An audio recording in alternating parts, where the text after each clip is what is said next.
নমস্কাৰ। আজি জন্মাষ্টমী, সেইবাবে মই ওলালোঁ নামঘৰলৈ। আৰু আহক সকলোকে দেখুৱাই যাম আজি এই নামঘৰত মই জন্মাষ্টমীত কি কৰিলোঁ। সম্পূৰ্ণ ভিডিঅ'টো চাওক।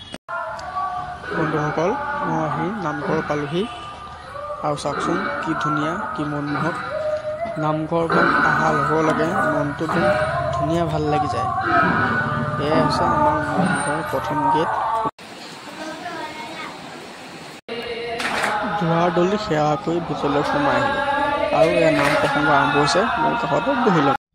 গৈ পোৱাৰ লগতে আমাক গোপিনীসকলে চাহ আৰু বিস্কুট ভুজিয়া দিলে। তাকে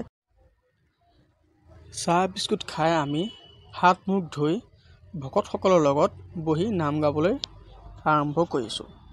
আৰু ভিডিঅ'টো চাই ভাল পালে লাইক এটা কৰি দিব আৰু চেনেলটো ছাবস্ক্ৰাইব কৰি দিব, লগতে বেল আইকনটো টিপি দিব। আৰু সম্পূৰ্ণ ভিডিঅ'টো চাওক, কেনেকুৱা লাগিল কমেণ্ট কৰি জনাবচোন। আৰু নামভাগ সামৰি সুতৰি আমাক প্ৰসাদ দিলে, প্ৰসাদ খালোঁ, লগতে ৰুচি পুৰি আৰু পায়স খালোঁ। খাই আৰু এতিয়া ঘূৰি যাম।